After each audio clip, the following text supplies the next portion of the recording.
Buongiorno e benvenuti nella veranda del giardino di Monfestino.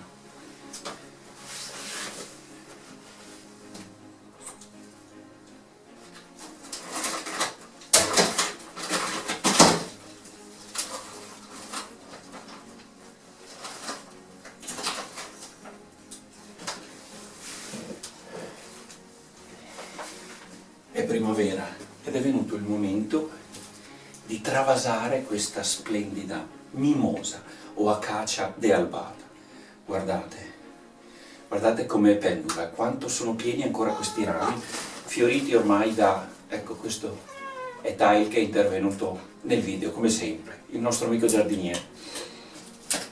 Dicevo, è fiorita da 5 settimane almeno, questa stupenda pianta. Adesso la fioritura si sta esaurendo, si sta seccando ed è il momento per travasarla in un vaso più grande e potare le parti fiorite.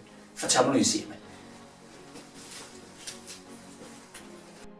Ecco questo, il colpevole delle immagini in movimento, il nostro grande amico giardiniere. Molto più tranquillo invece Rodrigo. Lui è più che altro un osservatore. Rodri? Ah già, è anche un pochino sordo, senza un occhio, però insomma, per il resto è un grande compagno. Quello che servirà per il travaso di questa splendida mimosa sarà un vaso più grande, nuovo oppure pulito e disinfettato, noi lo facciamo con aceto bianco di vino, terriccio universale e perlite per il drenaggio. Guardate questi rami fioriti così abbondantemente quest'anno, le palline naturalmente si stanno seccando. 5 settimane di gloria per questa stupenda pianta, simbolo di marzo e dal 1946 simbolo anche della Giornata Internazionale della Donna. La pianta è in salute, ma ormai il vaso non la contiene più. Sono stati esauriti sicuramente tutti i nutrienti, quindi metteremo del terriccio nuovo, che all'interno di solito ha 3-4 mesi di nutrienti nuovi, metteremo dell'humus di lombrico, come facciamo noi sempre, un concime naturale, e tanta perlite per permettere a questa pianta anche il prossimo anno di essere così bella e rigogliosa. E la fioritura veramente, dicevamo, è stata stupenda, che per una pianta presa da mia moglie all'epoca in un supermercato è un vero successo. La prima operazione per poter poi lavorare meglio è quella legata alla potatura. Poteremo tutti questi bei rami che ormai si stanno seccando per alleggerire il peso della pianta e poter lavorare meglio. È inutile aspettare oltre.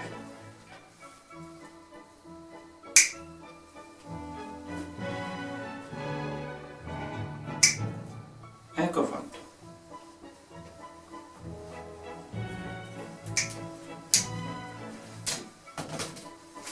Questo è il bel materiale che abbiamo potato e la pianta in salute.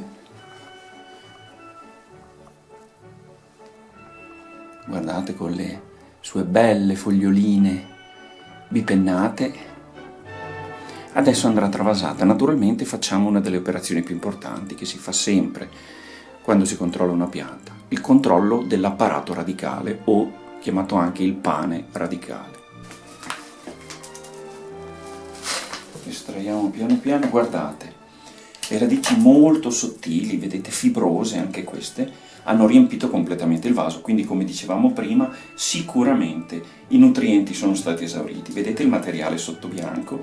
È perlite perché quando facciamo il primo travaso comunque la mettemmo in un vaso con tanto materiale drenante, che è la stessa cosa che faremo oggi, ma naturalmente in un vaso più grande.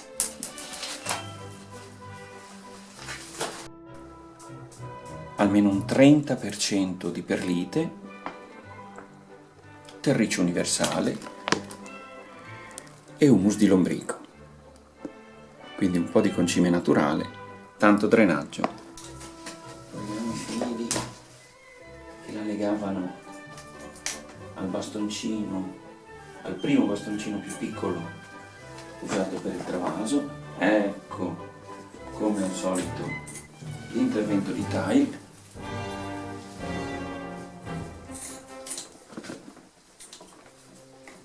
Ecco fatto.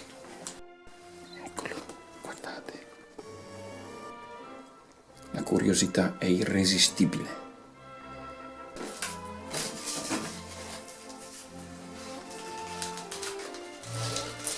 Ed eccola qua. Il travaso perfetto della nuova pianta con il suo nuovo amico che aiuterà a stare dritta e un po' meno pendula.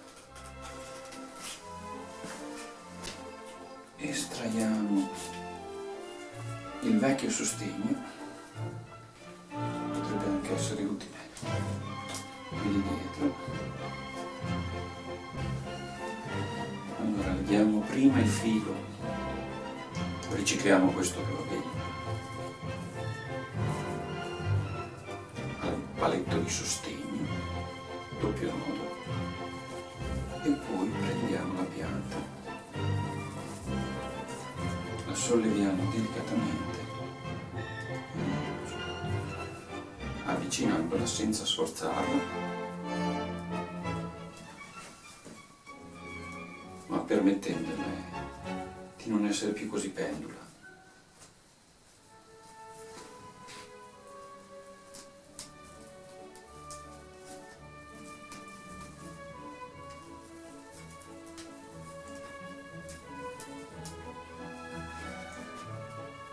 Ci vuole un po' di fermezza e un po' di delicatezza allo stesso tempo.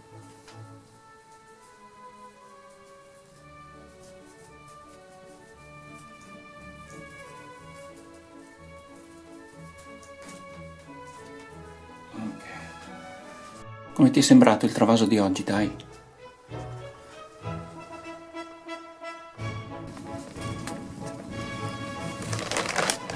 La mimosa è una pianta che dopo il rischio gelate, che qui si protrae fino alla terza settimana di aprile, potrà essere messa tranquillamente fuori fino ad autunno inoltrato, perché comunque sotto lo zero, appena sotto lo zero, ci va e vegeta bene.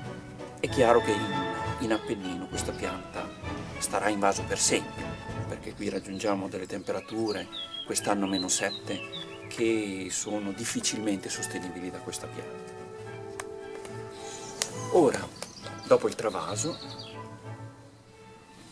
dopo averla finalmente drizzata, dopo 2 settimane di fioritura pesante, va innaffiata abbondantemente, la possiamo lasciare un pochino qui a scolare di acqua e poi la rimetteremo in veranda almeno per un altro mese e mezzo.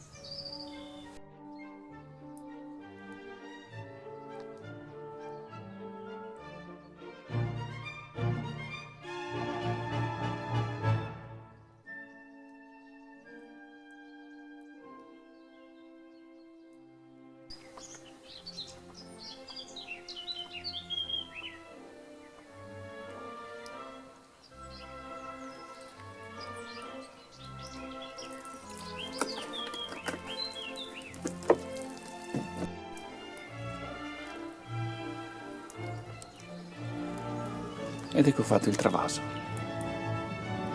Un buon inizio di primavera per questa splendida mimosa. Grazie per averci seguito e non mi rimane altro che ricordarvi, qualunque giorno sia, rendetelo bello.